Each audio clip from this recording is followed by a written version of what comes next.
encontrar. Mi nombre es Eugene Fritter, soy mayordomo de carrera en la estancia Frying Hall.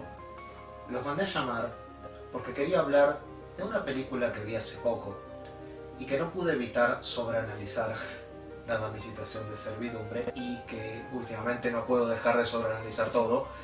Esa película es Lo que queda del día, de James Ivory, con la participación de Anthony Hopkins. Seguramente la vieron en algún momento, la pasan mucho por la televisión, en TCM a veces. Mi primer análisis, al ver Lo que queda del día, fue un análisis bastante emocional, bastante pulsional. Del tipo... ¿Qué tiene ese tipo en la cabeza? ¿Qué mierda le pasa al mayordomo ese que no puede demostrar lo que siente? ¿Es más importante llevarle agua tibia a un francés random que estar con tu viejo cuando se muere? ¿Chupa un huevo que se esté decidiendo el futuro de Europa delante suyo? ¿Por qué no nos manda a todos a la mierda? ¿Posta te pasas tu conciencia por las pelotas cuando tu jefe dice de despedir a 2 chicas judías exiliadas? Pero 11 años después seguís defendiendo a senor pseudonazi después de que lo reconocieron como traidor. Luego de tomarme unos momentos para pasar en limpio mi primer análisis, entendí que lo mejor que podía hacer para familiarizarme con el texto del film era visionarlo un par de veces más para extraer conceptos puntuales de cómo se articulan la historia y la composición audiovisual. De esta manera iba a poder entender los conceptos centrales del film, y mi análisis desde mi posición de espectador iba a estar mejor estructurada. Así que me dije a mí mismo, ok, vamos a ver de qué se trata. La película Lo que queda del día es una adaptación de la novela homónima de Kazuo Ishiguro, escritor inglés de origen japonés, ganador del Premio Nobel de Literatura en 2017. La adaptación fue escrita por Ruth Prawer Jobala, espero haber pronunciado eso correctamente, y la película en sí es una coproducción anglo-estadounidense de Columbia Pictures, dirigida por James Ivory. ¿De acuerdo? De acuerdo.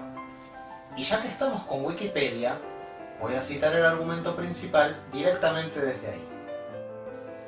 El señor Stevens, interpretado por Anthony Hopkins, es el primer mayordomo de la mansión Darlington Hall, que está regentada por un aristócrata inglés que pretendió hacer un tratado de paz entre el gobierno nazi de Alemania y la Gran Bretaña antes de la Segunda Guerra Mundial. La señorita Kenton, interpretada por Emma Thompson, entra a trabajar como ama de llaves. Es una sencilla pero atractiva mujer, muy responsable y trabajadora. Llega a ser el brazo derecho de Stevens. Stevens se enamora de ella en silencio, aunque nunca se atreve a dar el primer paso, pues su papel de mayordomo está por encima de sus sentimientos. La señorita Kenton también se enamora del señor Stevens, e incluso llega a insinuarse, pero él la esquiva en un momento de intimidad. El padre de Stevens, interpretado por Peter Vaughan, del mismo oficio, también trabaja en la mansión con toda una vida dedicada a servir una mesa, tal como él lo señala. La vejez apenas le permite cumplir sus funciones en la mansión Darlington, y fallece el día en que Lord Darlington, interpretado por James Fox, da la cena final a las influyentes personalidades que le visitaban. Stevens aún así no abandona sus funciones para ver a su padre moribundo. Finalmente, Stevens pierde la oportunidad de amar a la señorita Kenton, quien se retira para casarse con otra persona. Hasta aquí el resumen de Wikipedia es correcto, pero falta hablar de la temporalidad del film. Aquellos que la vieron saben que la película transcurre en 2 temporalidades. La temporalidad principal ocurre a principios de la década de 1950, en la cual Mr. Stevens intenta ponerse en contacto con Mrs. Kenton luego de que ella renunciara en 1938 para casarse con el señor Benn. La temporalidad secundaria es aquella que se ubica entre 1935 y 1938, que es el tiempo que Mr. Stevens recuerda a través de las cartas que se escribe con Mrs. Kenton en la temporalidad principal. En pocas palabras, la construcción dramática central de la película transcurre en el pasado, Es un tiempo apelado desde el presente a través de los recuerdos de Mr. Stevens, quien está viajando al oeste del país británico para reencontrarse con Mrs. Kenton luego de 11 años. Sí, eso va en el examen. Al respecto de los recursos dramáticos y de puesta en escena, hace falta decir que Mr. Stevens hace un esfuerzo activo por reprimir sus emociones, de ahí que parezca que nunca le pasará nada y que todo le chupa un huevo. El trabajo de Stevens en la mansión Darlington Hall consiste en que tanto Lord Darlington como sus invitados encuentren confort, garantizando que todo lo que sea que puedan necesitar lo tengan, y administrando así también las labores de la servidumbre. Todo esto, por supuesto, con un firme acatamiento de las tradiciones de la nobleza británica. Stevens no solo toma su trabajo como primer mayordomo como un mero trabajo, sino como una máscara fusionada con su ser interno que siente que debe llevar en todo aspecto de su vida. No hay frontera entre el trabajo y la vida emocional. Se siente en la obligación permanente de condicionar su vida emocional a su vida de trabajo, como si una voz interna le dijera que eso es a lo que debe aspirar y que de eso depende su realización como ser. Epifanía. Parte 1. Dignidad y satisfacción. Si hay un elemento a tener en cuenta a la hora de analizar el film a raíz de los personajes, es la filosofía de vida de Mr. Stevens. No hace falta escarbar demasiado para conocerla, de hecho él mismo la explica en la película. Well, you've made yourself a cozy little nest here. Seems to me, Mr. Stevens, you must be a well-contented man. In my philosophy, Mr. Benn, a man cannot call himself well-contented until he has done all he can to be of service to his employer. Of course, this assumes that one's employer is a superior person, not only in rank or wealth, but in moral stature. Es obvio que esta forma de ver el mundo no se le formó a Stevens de la noche a la mañana, sino que es el resultado de una vida entera dentro de un contexto en el cual se legitiman ciertos valores y tradiciones que encuadran en sí mismos una forma de ver el mundo particular e ideológica. Una de las influencias más claras que se observan sobre Mr. Stevens en la película es la de su padre, Mr. Stevens Sr., quien dedicó su vida entera al servicio de poner a la mesa y que como buen padre traspasó estos ideales de servidumbre a su hijo. I wonder if you realize what it really takes to be a great butler. That's dignity. It's what it takes. Thank you, Mr. Stevens. Dignity, that's right. Dignity. This is the official definition as given in our Portfolio of the Gentleman's Gentleman. A great butler must be possessed of dignity In keeping with his position. There was this English butler in India. One day, he goes in the dining room, and what's he see under the table? A tiger. Not turning a hair. He goes straight to the drawing room. Excuse me, my lord. And whispering so as not to upset the ladies. I'm very sorry, my lord, there appears to be a tiger in the dining room. Perhaps his lordship will permit use of the 12 boards. They go on drinking their tea, and then the 3 gunshots. Well, I don't think nothing of it, this being out in India where they're used to anything.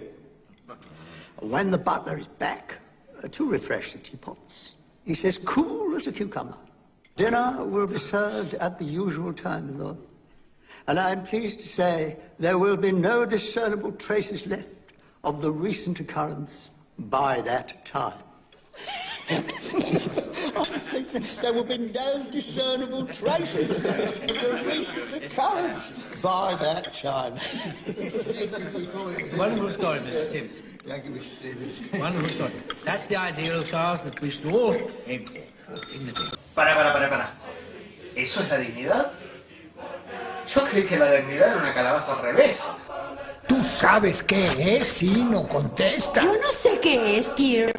En realidad, No sé qué forma tendrá la dignidad en sí como para dibujarla en el Pictionary, pero sí estoy bastante seguro de que eso a lo que se refiere Mr. Stevens Sr. no tiene mucho que ver con el verdadero significado de la dignidad. Y eso es algo que me llamó poderosamente la atención viendo el film. Para definir la dignidad a los fines de este video voy a citar un artículo de la abogada y doctora en Derecho y Bioética Eleonora Lam, publicado en el Diccionario Enciclopédico de la Legislación Sanitaria de la República Argentina, link en la descripción, en el cual se define el concepto de la siguiente manera. La dignidad es algo sustancial. Tan sustancial e inalienable es esta dignidad que nadie puede ser esclavo, ni tan siquiera por voluntad propia o por contrato. Y de ninguna manera podemos perder tal dignidad. De modo que, no pudiéndose perder la dignidad humana sustancial en ningún supuesto, es en ella donde hay que hacer pie para desautorizar la pena de muerte o la tortura y para conceder al criminal más criminal la oportunidad y el derecho a la rehabilitación. Dicho esto, dignidad humana significa que un individuo siente respeto por sí mismo y se valora al mismo tiempo que es respetado y valorado. Implica la necesidad de que todos los seres humanos sean tratados en un pie de igualdad y que puedan gozar de los derechos fundamentales que de ellos derivan. Poseemos dignidad en tanto somos moralmente libres por ser autónomos, igualados a otros de la propia ley. En definitiva, la dignidad constituye la fuente de todos los derechos y esto implica un cambio en la concepción de la persona, atento a que ya no se puede hablar de persona o derechos a secas, sino de persona digna y de derechos que contemplan esta dignidad de la persona humana. ¡Wow! Entonces lo que dijo el viejo no tiene nada que ver con la dignidad. ¿Nadie le avisó que no era por ahí? Nadie le dijo, disculpe, señor, pero ¿no se da cuenta que lo que dice es exactamente lo contrario a la dignidad? ¿O acaso usted vivió toda su vida sin saber lo que era la dignidad? Repitió una y otra vez el mantra de el trabajo dignifica mientras servía el té a los señores feudales que atiende. ¿Puede ser que usted nunca haya experimentado la dignidad? ¿Puede ser que la palabra dignidad haya sido definida por otros contra sus propios intereses? ¿Puede ser que su definición solo sirva para sostener la dignidad de sus amos y sacrificar la propia sin saberlo?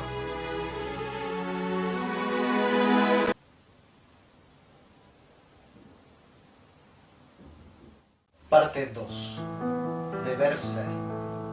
La segunda vez que vi Lo que queda del día, puse mi atención en lo que sucede a nivel dramático. Y me di cuenta de algo sumamente interesante. Todos los personajes, en mayor o menor medida, realizan un ocultamiento de sus propias intenciones. Y cada uno de los personajes lo hace por un propósito que ellos creen es moralmente superior. El caso más obvio, como ya bien dijimos, es Mr. Stevens, quien realiza su ocultamiento en base a su filosofía interior sobre la dignidad y la realización. La finalidad de este ocultamiento es mejorar su desempeño como mayordomo, mejorar la calidad del servicio a quien él cree es alguien moralmente superior a él. El resto de los sirvientes en mayor o menor medida también comparten esta visión filosófica, pero con la distancia de que lo que realizan es un simple trabajo. Luego tenemos a Lord Darlington, de quien se espera el comportamiento de alguien miembro de la nobleza y representante de la investidura de la corona británica, pero quien también tiene la obligación moral de identificarse como amigo de Alemania. Al ser una figura pública en el terreno del gobierno y de la diplomacia, se espera de él un comportamiento acorde a la posición que él ocupa, lo que en última instancia le vale la categorización como traidor. Y esta categorización como traidor es el resultado de haberse relacionado con Alemania en los años previos a la guerra, intentando buscar un tratado de paz por razones personales. Por último, están los diplomáticos extranjeros presentes en la conferencia de 1935 y en las demás reuniones, cada uno representando los intereses de su país. Lord Darlington también entra de esta categoría, pues él, a fines prácticos, es un diplomático más. Todos ellos, en mayor o menor medida, se ven obligados a poner de lado su mutuo agrado o desagrado en función de representar la investidura de la institución a la que pertenecen. Es en este punto del visionado de la película en el cual se me ocurrió pensar lateralmente esta situación. Todos los personajes, en mayor o menor medida, deben realizar un ocultamiento de sus intenciones. Todos los personajes, en mayor o menor medida, representan intereses ajenos que se oponen muchas veces a sus pensamientos y sentimientos como individuos. Es ante el encuentro de esta tensión social que ellos sienten el deber de reprimir lo que les pasa por dentro. Esos sentimientos pulsantes que nacen de la misma interacción que se lleva a cabo. Todos ellos realizan un enmascaramiento, una performance en función del deber ser.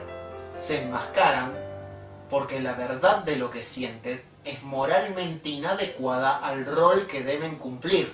Se enmascaran porque tienen el deber de representar otros intereses que no son los suyos propios. En otras palabras, hay una tensión dramática establecida en el film entre el deber ser, representando la defensa de las tradiciones, y el aquí y ahora, representando la realización individual. Pero he aquí la trampa. Así como el enmascaramiento social es una performance, también lo es la expresión del deseo propio. En el teatro social, todo es una performance. Y siempre que hay interacción social, hay tensión política. Lo voy a decir en una frase que sea muy fácil de entender. Lo personal es político.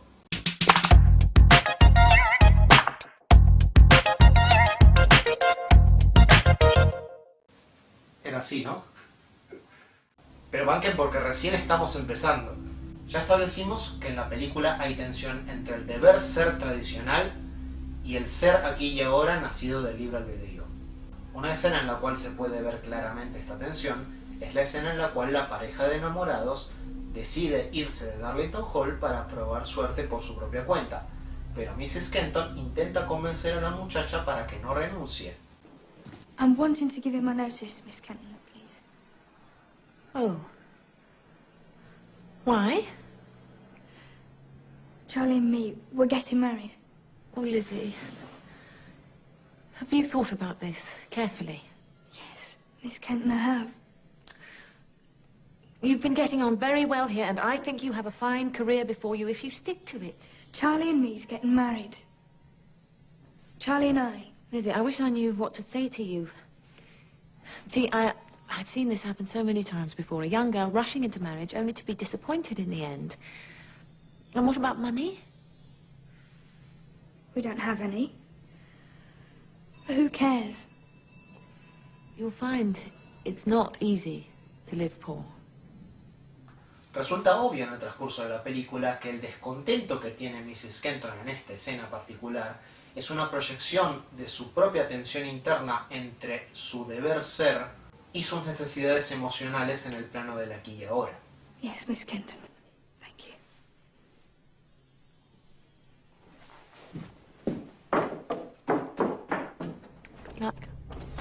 Toni Negri, en el capítulo 4 de su libro El monstruo político, habla del surgimiento de los sujetos políticos no conformistas, monstruosos, en oposición al paradigma de la eugenesia clásica, o sea, mantener lo bello y lo bueno del orden social heredado. Y hace un comentario que ilustra bastante bien esta situación.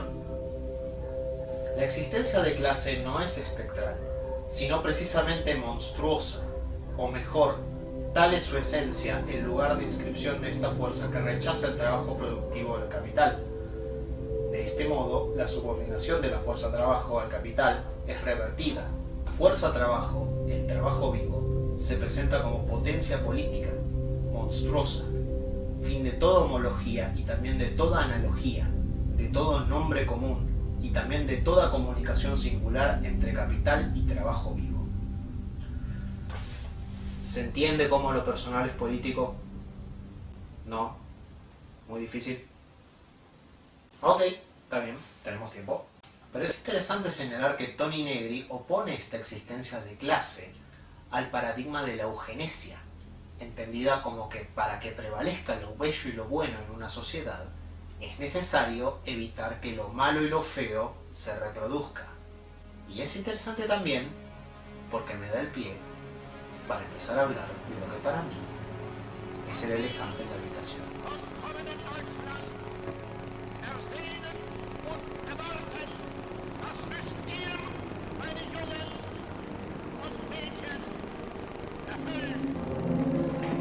Please wait here, Your Excellency. I'll inform His Lordship. Thank you.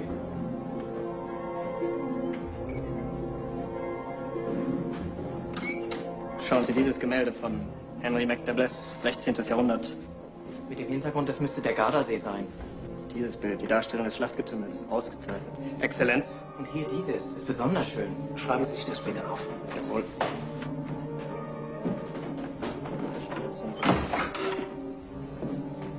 Herr Mörster, Lord Darlington.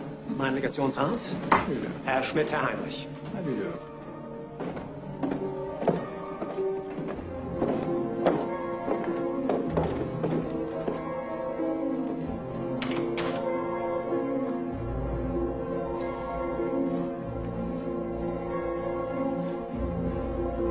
We don't intend to involve the whole British Empire in a war simply because of a quarrel in a faraway country between people of whom we know nothing.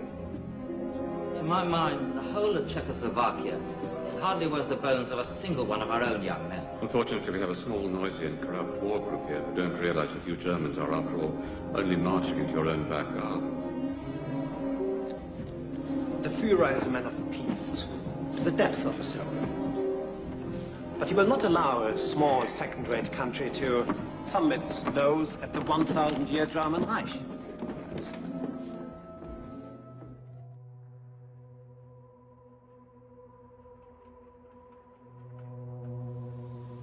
Las escenas que acabamos de ver para mí son centrales a la hora de hablar de lo que sucede en la alta política de Darlington Hall. Los nazis que acuden a ver a Lord Darlington para hablar de las buenas intenciones de Hitler en Checoslovaquia, el modo en que lo hacen, su lenguaje corporal, el secretismo de hablar en alemán en casa inglesa, el señalamiento de cuadros interesantes que en el futuro podrían ser un botín de guerra, todo eso marca una ruptura en el esquema de tradiciones que se habían presentado en la película hasta ahora.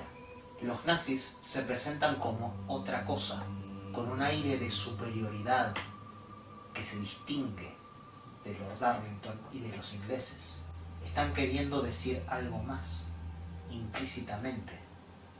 En el plano discursivo, lo que quieren hacer es marcar su territorio, marcar su discurso como el discurso válido. Y es aquí donde podemos decir que los actos performativos tienen carga política y son la base de la disputa de un espacio político. Hasta ahora habíamos hablado de la tensión entre el aquí y ahora y el deber ser, pero con los nazis pasa otra cosa, algo mucho más sutil. Entendamos primero que esas pulsiones del aquí y ahora nacen de situaciones y necesidades que el deber ser, por su naturaleza tradicional, no satisface. Lo que los nazis en la película y en la vida real intentan hacer es un desplazamiento de la situación de conflicto. En lugar de oponer el deber ser versus al aquí y ahora de la necesidad individual, oponen el deber ser tradicional versus el deber ser de la forma que yo te digo. Las personas, en su existencia cotidiana, tienen necesidades básicas en el plano del aquí y ahora. La satisfacción de esas necesidades básicas permite que estas personas puedan atender a las necesidades profundas del aquí y ahora.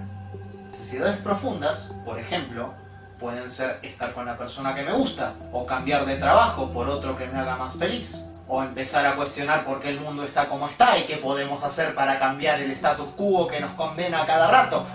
El punto principal es no considerar al cuerpo como un mero instrumento para protestar políticamente, sino dejar que ese cuerpo, esa pluralidad de cuerpos, se vuelva la precondición de toda futura protesta política.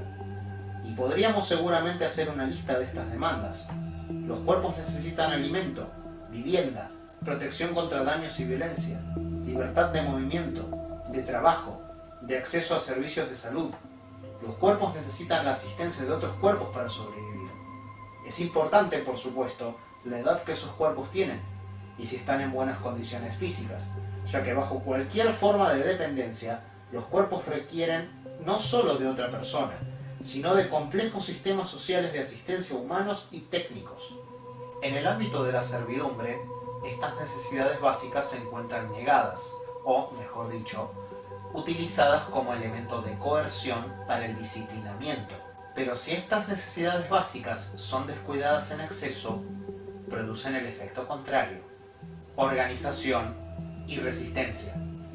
Cuando tales movimientos se ponen en marcha, se proveen de una protección provisional que facilita el reclamo más extendido de formas de protección duraderas que hagan de la vida algo digno de ser vivido. La demanda es realizada y formulada a la vez, ejemplificada y comunicada. Los cuerpos se juntan precisamente para mostrar que son cuerpos y para hacer que se sepa políticamente lo que quiere decir persistir en este mundo como cuerpo, qué necesidades deben satisfacerse para que los cuerpos sobrevivan y qué condiciones definen la vida del cuerpo, que, en última instancia, es la única vida que tenemos digna de ser vivida. Como ya dije, soy mayordomo de carrera de la estancia Frying Hall. Y si hay algo que en mis años de servicio aprendí, es que no hay nada que moleste y preocupe más a mis amos que la amenaza de revolución trotsko-bolchevique de izquierda. Es por eso que ellos reconocen la tensión social que conlleva manejar servidumbre el día de hoy. El riesgo de insurrección es inminente. Hoy en día cualquiera se cree con derecho a acceder a cualquier lujo, como por ejemplo, no sé, comer. Todos están demasiado preocupados por sus necesidades. Tanto les cuesta confiar en que la clase política está haciendo lo mejor para todos, que con lealtad y patriotismo y mantenimiento de las tradiciones uno tiene asegurada la existencia por obvias razones que nadie dio a conocer jamás. ¿Tanto les cuesta confiar en que la clase política está haciendo lo mejor que puede para todos? No sé, por favor, no es algo tan difícil de entender. Digo, ¿no? Es este pensamiento, como el que tiene mi señora aquí en Frying Hall, el que vuelve locos a las personas que tienen poder de clase y que ponen el grito en el cielo cada vez que escuchan, donde quiera que sea, la palabra socialismo. Y ese fue el pensamiento que hizo que el ministro francés Dupont-d'Ivry pusiera el grito en el cielo en la película cuando en 1933 dio un discurso totalmente antigermánico cuando se enteró de la asunción del partido nazi, asociado con el socialismo por un error de marketing, y más aún magnificado por el sentimiento antibélico de Dupont tras haber sido herido en la Primera Guerra Mundial, como lo muestra en su pierna y en sus palabras de la conferencia de 1935. Germany wants peace as much as we do. She needs peace, you see. Fue la reacción de Dupont-d'Ivry la que ocasionó que Lord Darlington quisiera ofrecer la conferencia de 1935 para reconciliar la postura entre Francia y Alemania, esta última una nación neutral en vía de recuperación y que iba a ser sede de los próximos Juegos Olímpicos. I too have been impressed, yes, deeply impressed by the genuine desire for peace manifested at this conference. Unlike our American colleague, we in Europe know the horrors of war. And whether we are French or English or Italian or German, our one desire is to never have to experience them again. Impressed, I may say touched, by the words of goodwill and friendship I have heard. I promise you that I shall do my utmost to change the policy of my country towards that nation which was once our foe, but is now, I may venture to say, our friend. Pero, ¿por qué los ingleses deseaban la reconciliación? Está claro el motivo personal de Lord Darlington, su amigo que conoció en la guerra y que se suicidó a causa de la crisis económica en la República de Weimar. Pero ¿y los otros? ¿Por qué no tenían miedo de la palabra socialismo en el nacionalsocialismo? Creo que me puedo hacer una idea. So, gentlemen, you speak of Jews and gypsies, Negroes, so on and so forth. But one has to regard the racial laws of the fascists as a sanitary measure, much overdue, in my opinion. But surely, I mean, imagine trying to enforce such a rule My in this lord, country. you cannot run a country without a penal system. Here we call them prisons, over there they call them concentration camps. What's the difference? Stevens, is there any meat of any kind in this soup? No, sir, I think it's mushroom stock, sir. Mushroom ends and skins, onion and celery. No meat at all. Cold water and then cook add sherry. Okay. I hear you have one of those Labour fellows standing from your constituency. Over there, correct me if I'm wrong, Sir Geoffrey, they've got rid of all that trade union rubbish. And believe me, no workers strike in Germany. And everyone's kept in line. It's no wonder this country is going down the drain. It is internally diseased. Stevens, the Cruto, I think there may be some butter here, do you know? I'm afraid there may be, sir. Los británicos observaron cómo las medidas adoptadas por Hitler parecían disuadir a las masas proletarias de rebelarse. Se dieron cuenta que los nazis, con sus fórmulas mágicas de racismo y eugenesia, lograron contener, en parte, la amenaza de revolución trotsko-bolchevique de izquierda. Los británicos querían aprender este secreto, porque querían mantener bajo control a sus propias masas proletarias. Y este secreto, también guardado por los nazis, no es otra cosa que el uso de propaganda contra los sectores de la sociedad que ellos consideraban que no debían existir. Esta propaganda convenció a los trabajadores alienados durante la crisis de posguerra que no tenían acceso asegurado a sus necesidades básicas de asociar ese aquí y ahora de las necesidades al deber ser de otra forma propuesto por los nazis. ¿Por qué mi vida es tan miserable? ¿Mala distribución de la riqueza? ¿Pocas instancias de representación ciudadana genuina? ¿Segregacionismo, shock propagandístico constante y un sentimiento nacionalista en escala absurda que invade todos los aspectos de la vida?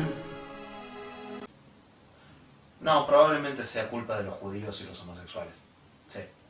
Y en última instancia, esta resignificación propagandística produce un aplacamiento de la organización y resistencia populares frente al avance de las élites. Es una táctica de desviación de los problemas reales de la clase proletaria, que define como enemigo a todo aquel ser político que no encaje con la tradición del poder de turno. Los sindicalistas son todos una manga de vagos que le chupan la sangre al país. Que mis impuestos no mantengan a nadie. De la crisis se sale laburando. Arbeitsmarktfrei. Y es interesante observar en la escena como Lord Joffrey, el invitado de Lord Darlington, intenta parecerse a Hitler en todo lo que puede. Incluso en la dieta vegetariana. No, fuera de joda. Es un signo dramático que indica que para las élites británicas, o por lo menos para una parte de las élites británicas, los modos de proceder del nazismo implican una evolución en los dispositivos de control que las élites disponen. Sí, eso también va en el examen. Los nazis, en la película, están haciendo escuela. Lograron contener efectivamente la amenaza de revolución trotsko-bolchevique de izquierda en Alemania, y los británicos intentan copiar esos mismos mecanismos a la vez que intentan contribuir al proceso de contención en Alemania. Esa es la verdadera intención de los amigos de Lord Darlington: sostener, aprender y replicar. Now look, tell me, I don't suppose the Prime Minister is in the library, is he? Prime Minister, sir. Over in the library, that's right, you don't have to confirm it, are our Prime Minister, our Foreign Secretary, and the German Ambassador. Any idea what they're talking about in there? I'm afraid not, sir. Tell me, Stevens, don't you care at all? I mean, aren't you in the least bit curious? It is not my place to be curious about such matters. Not your place? And supposing I told you that, His Lordship is presently trying to persuade the Prime Minister to enter into a pact with that bunch of criminals in Berlin. I'm certain His Lordship is acting from the highest and noblest motives, sir. But don't you see, that's exactly what makes it so abominable. That they should take these high and noble motives and twist them to their own foul ends. You do, please, realize that His Lordship's been the most valuable pawn that the Nazis have in this country over the last few years, precisely because he is good and honourable. I wish I weren't so drunk, I could make you understand. Sir, I do understand. His Lordship is working to ensure peace in our time.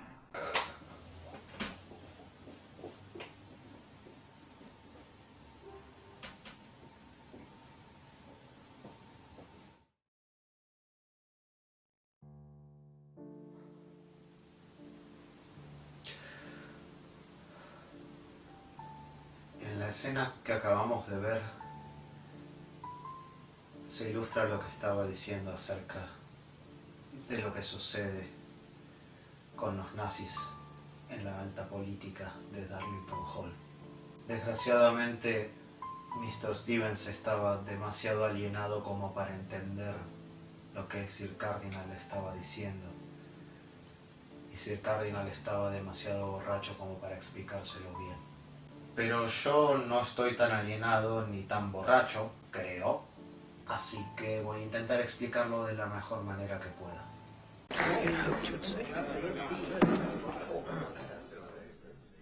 Ladies and gentlemen, the United States doesn't want war, any more than you do. On the other hand, neither would we care for peace at any price, because some prices, you may find, are too outrageously high to pay. But let's not get into that now. We may all have to soon enough. For the moment, let us simply raise our glasses to Lord Darlington in gratitude for his magnificent hospitality. Lord Darlington.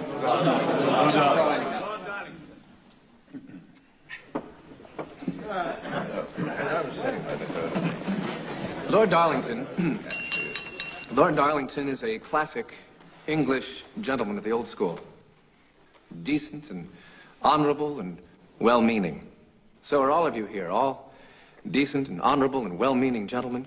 It's been a pleasure and a privilege for me to visit with you here. But, now excuse me, I have to say this. You are, all of you, amateurs. And international affairs should never be run by gentlemen amateurs. Do you have any idea of what sort of a place the world is becoming all around you? The days when you could just act out of your noble instincts are over. Europe has become the arena of realpolitik, the politics of reality. If you like, real politics. And what you need is not gentlemen politicians, but real ones. You need professionals to run your affairs, or you're headed for disaster. So I propose a toast, gentlemen, to the professionals. Realpolitik es un término acuñado por Otto von Bismarck a mediados del siglo XIX. Como bien lo señala Mr. Lewis, se trata de la política de la realidad, a nivel sociedad y a nivel Estado. Es una forma de pensar y accionar políticamente basada en el análisis pragmático de una situación dada. Antepone la Realpolitik este análisis pragmático a cualquier principio moral o ideológico que se tenga de base. Es un término que hoy en día se utiliza bastante cuando se habla de los efectos que tal o cual política que quiere implementar tal o cual sector tendrían en tal o cual otro sector de la sociedad. Prendan cualquier noticiero. En un sentido muy amplio, podríamos decir que la Realpolitik lo que permite hacer es politizar una situación dada en el aquí y ahora para establecer un paradigma pragmático de cómo las cosas deberían ser. ¿Se nota la zona gris? Entendido de esta forma, la Realpolitik es un comodín. El paradigma sirve como una herramienta de apropiación de las masas para darle carga política a un reclamo del aquí y ahora, pero también sirve como instrumento de las élites para desviar el tono de reclamo de ese aquí y ahora hacia cómo deberían ser las cosas para que todo funcione. En resumen, el paradigma de la Realpolitik sirve tanto como para ideologizar como para politizar las necesidades del aquí y ahora. La diferencia entre politizar e ideologizar está en que la ideologización es una táctica de construcción de poder sobre las masas, como lo hicieron los nazis y el resto de los gobiernos autoritarios del mundo, mientras que la politización se da en la manifestación corporal y performática de cualquier necesidad, porque todo lo personal, nos guste o no, es político a partir de que aparece un conflicto de intereses sobre una realidad. ¡Huelga hasta que nos paguen dignamente! ¡Trabajar 16 horas es indigno! ¡Con hambre no hay dignidad! ¡Sin techo no hay dignidad! ¡Somos todos seres humanos viviendo en el mismo mundo! ¡Todos merecemos dignidad! ¿Alguien está en desacuerdo con que todas las personas merecen acceder a la dignidad? No. ¿Nadie? ¡Qué bien! Porque si no, no sé qué hacen viendo esto todavía. Ya deberían haberse quedado sin paciencia hace como 10 minutos. Pero la dignidad, como ya la habíamos definido, no es una cosa que uno tiene. Es un modo de ser en el mundo. Un conjunto de libertades y derechos que hacen de la vida algo digno de ser vivido. Y esas libertades y derechos, para un individuo con cuerpo, no es una aspiración ideológica. Son necesidades del aquí y ahora. Defender un partido, o una tradición, o una bandera, puede dar cierta impresión de estar contribuyendo a una suerte de dignidad colectiva, si se quiere. Pero al final del día, si las necesidades que configuran una experiencia de vida digna de ser vivida no están cubiertas, el resultado es la alienación. History could well be made under this roof over the next few days. You can, each and every one of you, take great pride in the role you will play on this momentous occasion. Imagine yourself the head of a battalion, even if it is only filling the hot water bottles. Each one of you has his own particular duty, or her particular duty. Gaskets, polished brass, brilliant silver, mahogany shining like a mirror. That is the welcome we will show these foreign visitors to let them know they are in England. Order and tradition still prevail. Ahora podemos entender mejor la filosofía de Mr. Stevens y una de las razones de su comportamiento. Con una vida entera dedicada al servicio y una definición tergiversada de la dignidad en función del mantenimiento de las tradiciones de servidumbre, su experiencia de vida es solamente una lista eterna de tareas que no da lugar a la satisfacción del aquí y ahora personal. De ahí que Mr. Stevens no entienda la indirecta de Lord Darlington cuando le pide que le explique a Sir Cardinal las bellezas de la naturaleza, refiriéndose a cómo hacer para coger. Oh, God, Stevens. Yes, I'm most sorry, sir. But I do have something to convey to you rather urgently, sir. If I may be permitted, I'll come straight to the point. Perhaps you will have noticed this morning, sir, the ducks and the geese by the pond. Ducks and geese. No, I don't think so, Stevens. Well, perhaps the birds and the flowers, then, or the shrubs and the bees. No, I've not seen any bees. También explica que no logra establecer un punto de vista propio cuando el tipo que conoce en el bar le pregunta sobre Lord Darlington. Es como si el pensamiento de Lord Darlington también fuese su pensamiento.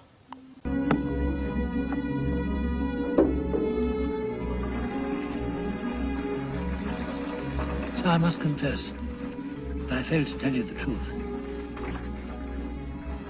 I did know Lord Darlington, and I can declare that he was a truly good man, a gentleman through and through, to whom I'm proud to have given my best years of service. Y lo que más me llamó la atención en este sentido es la escena del bar en la cual Mr. Stevens es incapaz de dar una opinión propia. Oh, Dr. Carlyle usually drops in around this time of night. He'll be very pleased to meet you. He's a gentleman like yourself.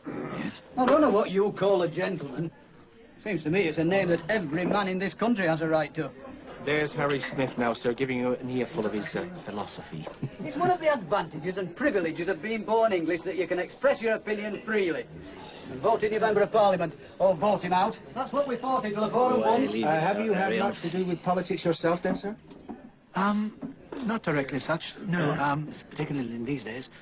Perhaps more so in the early 1930s and just before the war.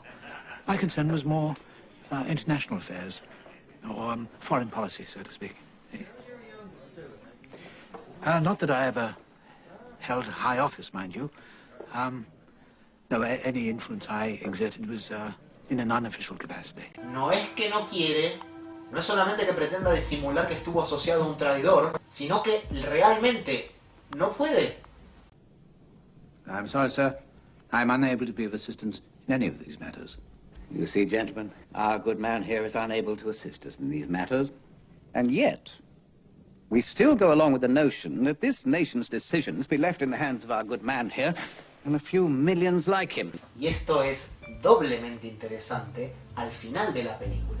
Cuando Lewis toma posesión de Darlington Hall, mientras refaccionan una de las habitaciones, le pregunta a Mr. Stevens acerca del discurso que él dio en 1935, porque no se acuerda qué fue lo que dijo. Y ahí se desmiente el precepto filosófico de Mr. Stevens. La persona a la que sirve Mr. Lewis no es alguien moralmente superior. Es un ser humano como él, que se olvida de las cosas que dice. Que las cosas que dice son solo palabras. Los preceptos ideológicos que con tanto fervor defendió en 1935, para él fueron solo palabras. Good, Stephen. Very good. Now, this is where we had that banquet back in 35, remember? We all stood up and delivered ourselves of our principles. God knows what I said. Sure got worked up about it, though. What did I say anyway, Stephen? I'm sorry, sir. I was too busy serving to listen to the speeches.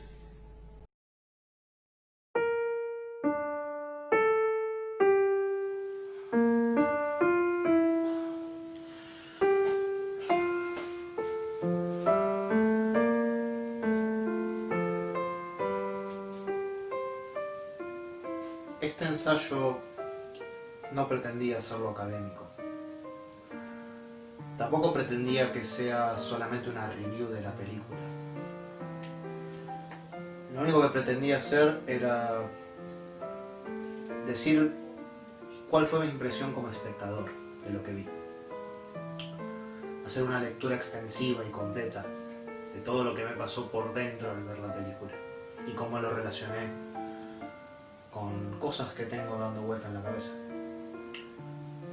Quiero aclarar que todo lo que dije hasta acá no debe ser entendido como el verdadero significado de lo que queda del día, porque el verdadero significado solamente existe dentro de la cabeza de las personas que realizan una obra de arte, en este caso una película.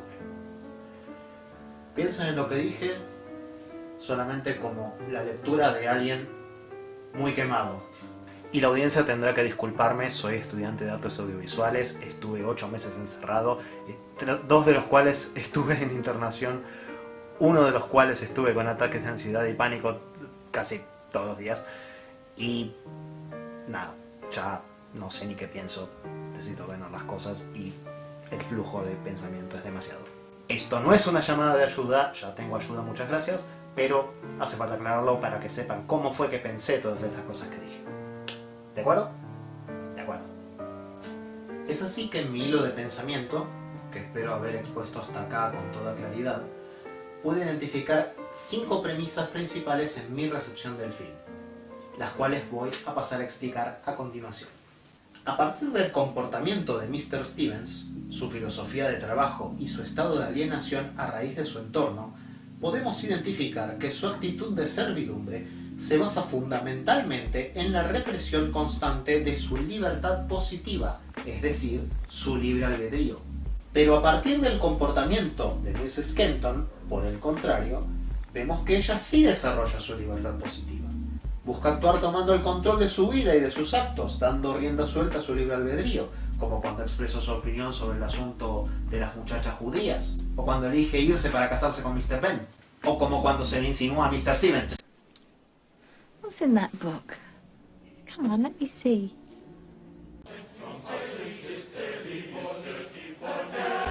En algunos momentos, su libre albedrío parece ser acobardado por las pocas garantías de supervivencia fuera del ámbito de la servidumbre.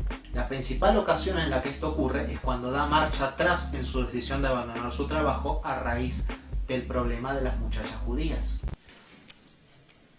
Didn't you say you were leaving because of the German girls? I'm not leaving. Oh? I've nowhere to go. I have no family. I'm a coward. No, no. Yes, I am a coward. I'm frightened of leaving, and that's the truth. No hay ningún impedimento ni barrera para evitar que los sirvientes renuncien, pero sí hay todo un aparato destinado a fortalecer el sentimiento de alienación y disminuir el alcance de las libertades positivas. Es así que a raíz de estas observaciones elaboré la primera premisa. La servidumbre es dedicar los esfuerzos de vida a causas ajenas a las que son propias y surgidas del libre albedrío, debido a actos de coerción de la libertad positiva individual. ¿De acuerdo? De acuerdo. La segunda premisa surge a partir de lo hablado en la parte 2. Stevens, como Lord Darlington y el cuerpo diplomático, desarrollan performances sociales destinadas no solo a fortalecer cierta tradición, sino también negando de igual manera su libre albedrío. Actúan en representación de sus instituciones, no como individuos, y eso queda claro en el ocultamiento de las intenciones dramáticas. Por esta observación, afirmo lo siguiente. La diplomacia es una forma de servidumbre en representación de una institución o poder que excede al individuo, pero que lo involucra en igual medida. Porque todos, en mayor o menor medida, tenemos que lamer las botas de alguien más. La tercera premisa es la siguiente. El enmarcado de territorio político es una performance que compite con otra por el mismo espacio de legitimidad. Esta surge a partir de las observaciones de las actitudes de los fascistas que intentan imponer sus propias tradiciones, pero es extensible a muchas otras situaciones del film. También a partir de la observación del comportamiento de los nazis en el film y a partir de analizar sus tácticas, pude elaborar la cuarta premisa. Las inducciones propagandísticas del discurso ideológico de las élites en las masas proletarias y de servidumbre hacen que éstas tomen como propios los objetivos ideológicos de las élites en descuido de sus necesidades reales. Por eso a mí, siendo mayordomo, a veces se me tergiversan mis propias ideas con las ideas que escucho acá en Frying Hall. Y por eso hay tanto boludo suelto defendiendo millonarios.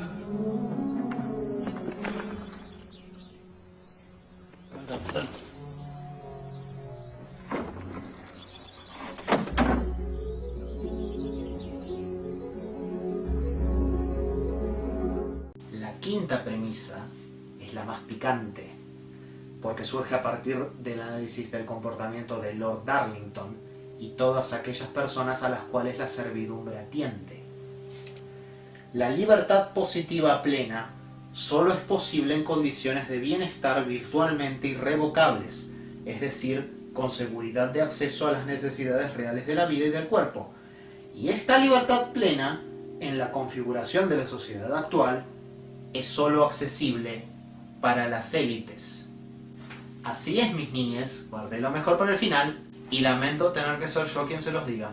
Si vos sos parte de las élites, que no sé por qué estás mirando esto, te felicito. Tenés todo el poder que puedas, sos dueño del poder, no tenés la obligación de escuchar a tu conciencia, ponerle un freno a tu ego, haz lo que quieras. Nosotros estamos acá, bajo tu suela, experimentando la presión que nos merece. Gracias. Si vos no sos parte de las élites, lamento informarte que no vas a experimentar libertad positiva plena bajo el sistema heteropatriarcal del capitalismo.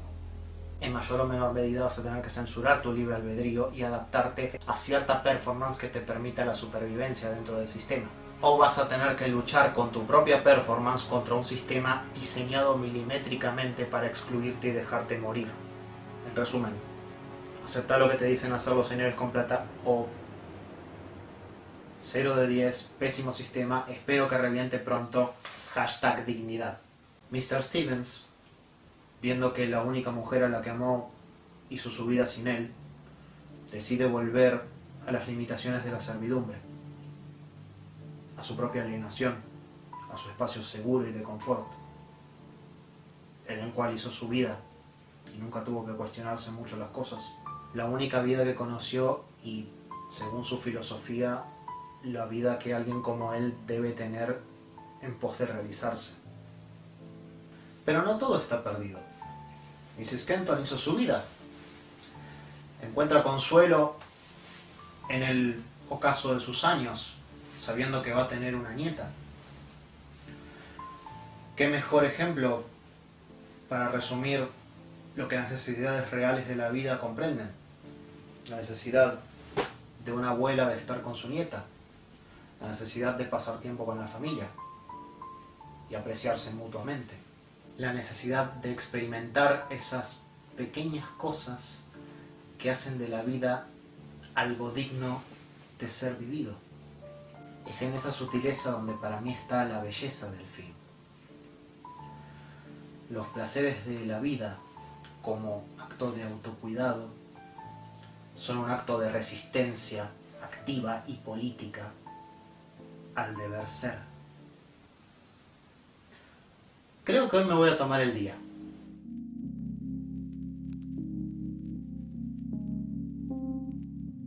¿Qué tal? Espero que hayan disfrutado el video. Quería hacer un pequeño comentario de cierre, un poco de autobombo para variar. Quería comentarles que me abrí un perfil en cafecito.app. Cafecito.app es una plataforma de crowdfunding que les permite a ustedes como espectadores hacer una pequeña donación de a partir de 50 pesos, que hoy en día no es nada y cada día es menos, pero que para mí es un montón, y con su ayuda me ayudan mucho a hacer crecer este espacio. Así que nada, si les gusta el contenido, espero que consideren hacerme una pequeña donación para mejorarlo en calidad, frecuencia y todo lo que les gusta. A partir de ahora el canal se va a estar centrando en videos de este estilo, como el que acaban de ver, aproximadamente con una frecuencia mensual. Voy a tratar de tenerlos listos por lo menos uno por mes. Lo cual, como se darán cuenta por la producción de este video, no es moco de pavo. Son cientos de horas, sin exagerar, dedicadas al trabajo y la investigación y la filmación y la edición. Así que por eso dediqué este espacio para pedirles por favor que si me pueden ayudar con un vueltito o lo que sea que puedan, se aprecia mucho. No se olviden de comentar abajo lo que sea que piensen de lo que acabo de exponer. Mantengan la zona de comentarios una zona tranqui, pero estoy ansioso por escuchar qué tienen para decir, de verdad. No se olviden de seguirme en Facebook y Twitter, principalmente Twitter, que es el medio en el cual más contenido pongo generalmente. Y los espero la próxima, con otro video de otra temática. Gracias por asistir.